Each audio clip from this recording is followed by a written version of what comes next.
আল্লাহর নবী সাল্লাল্লাহু আলাইহি সাল্লাম।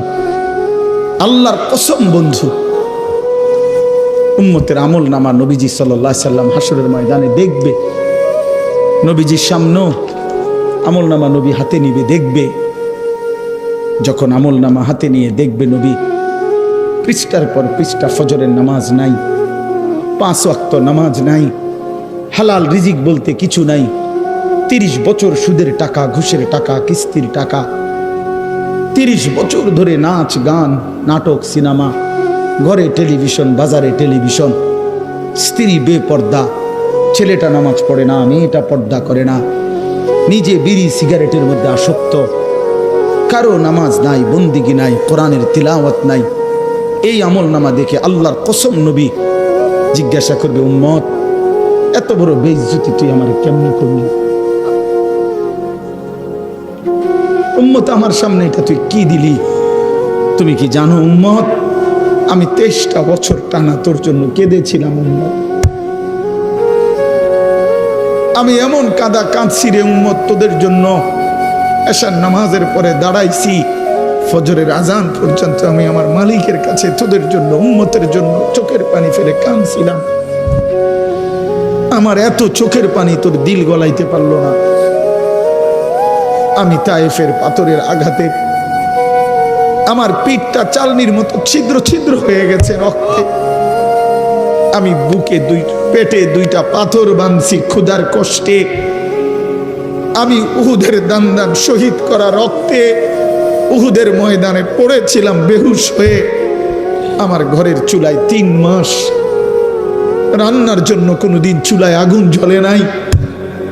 আমার এত চোখের পানি, এত রক্ত, এত ক্ষুধার কষ্ট, কিছুই তোর মন গলাইতে পারলো না, তোরে সেজদা দিতে পারলো না। এটা আমার সামনে কি আনলা? আমি এই আমল নামা নিয়ে আল্লাহর সামনে কেমনে দাঁড়াবো? আমি কেমনে বলবো আমার মালিকের কাছে আমি কি সুপারিশ করব?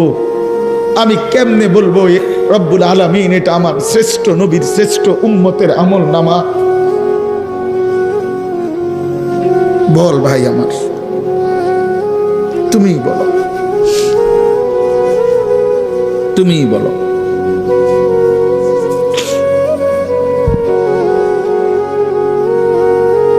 এত বিপুল পরিমাণ মুসলমান আমরা, 92% চাইতে বেশি মুসলমান আমরা, অথচ তারপরেও ইসকনের উগ্র হিন্দু সন্ত্রাসীরা আমার মুসলমান ভাইয়ের জবাই করে ফেলছে, রক্ত লাল করে ফেলছে জমিন।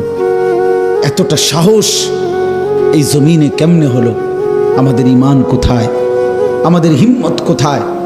আমাদের আওয়াজ কোথায়? এই জন্য দোস্ত আমার, ছেলেরা, এই বন্ধুর কথা মনে রাখো। আর যদি কোনোদিন বলতে নাও পারি তো আজ বললাম, যদি সুযোগ না পাই তো একবারই বললাম। ফিলিস্তিনের মুসলমান আজীবন রক্ত দিবে, তুমি আজীবন মোবাইল টিপবা, এটা কোনো জীবনের শেষ কথা না।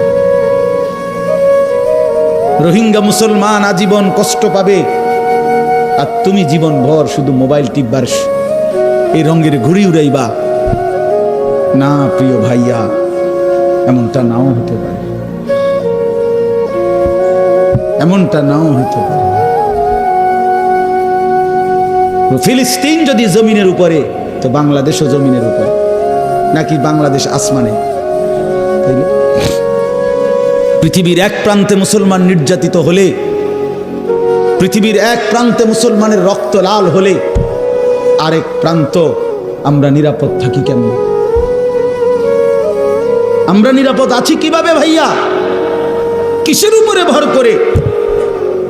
কে তোমাদেরকে আশ্বাস দিল তোমাদের এই অব্যাহত গুনাহ, নারী, ছবি, এই অসৎ আড্ডা, এই মোবাইলের দিন রাতের এই আসক্তি, 1 ওয়াক্ত নামাজ না পড়া, কখনো ফজরের নামাজ না পড়া, এটা তোমাদেরকে আগামী দিনে স্বস্তিতে থাকতে দিবে, নিরাপদে জমিনে থাকতে দিবে? এই গ্যারান্টি কে দিল বন্ধু? যুবক বলো ভাইয়া, কিশোর বলো, তরুণ ছেলে বলো। যদি পারতাম তোমারে বুকে জড়াইয়া ধরে কতক্ষণ কাঁদতাম যে কেন নামাজ পড়বে, কেন আল্লাহর সেজদা দাও না? আল্লাহ আমাদেরকে মাফ করে দেন। আমারও কথা হলো, আমরা চিল্লাইয়া যাই, যে কয়দিন হায়াত আছে, সুযোগ আছে, বলেই যাই, আল্লাহর কথা বলেই যাই। আল্লাহ তাআলা আমাদের প্রত্যেকের উপরে দয়া করে। ছেলেরা ফিরতে শিখো। রাসূলুল্লাহ সাল্লাল্লাহু আলাইহি সাল্লামের সামনে কেমনে দাঁড়াবে? আপনারা যারা, মাওলানা ইয়াহিয়া বলতেছিল আপনাদেরকে, মাওলানা বহু দরদ করে বলছিল এতক্ষণ, দাড়ি কাটাই চেহারা নিয়ে কিভাবে দাঁড়াবে? 60 বছরের বৃদ্ধ বাবা বিড়ি সিগারেটের এই দুর্গন্ধওয়ালা মুখ নিয়া প্রিয় নবী সাল্লাল্লাহু আলাইহি সাল্লামের সামনে কেমনে দাঁড়াবে?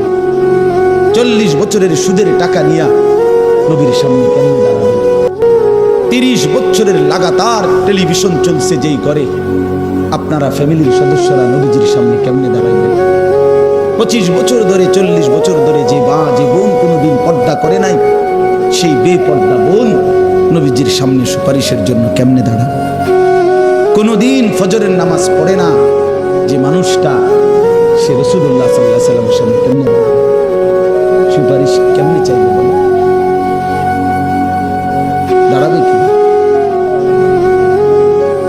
এজন্য আজকে নিয়ত করি যে ইনশাআল্লাহ 5 ওয়াক্ত নামাজ পড়ব। ছেলেরা বলো বাবা, নওজওয়ান সাথী নিয়ত করো, বাপ হিম্মত করো, পারবা ইনশাআল্লাহ, তুমি পারবা, তুমি যুবক পারবা ইনশাআল্লাহ। বাবা ভাই সবাইকে বলি, মা বোন সবাইকে বলি, আল্লাহ তাআলা এই মাহফিল কবুল করেন, আজকের এই ইন্তজাম কবুল করেন। নওজওয়ান ছেলেরা তোমাদের অনেক ধমক দিছি বাপ, তারপরেও দোয়া কইরো, আমিও তোমাদের জন্য দোয়া করি। আল্লাহ তাআলা প্রতিটা ছেলেকে ইমানদার নেককার বানায় দেন। আল্লাহ আমাদের প্রতিটা মা বাপকে কবুল করে নেন।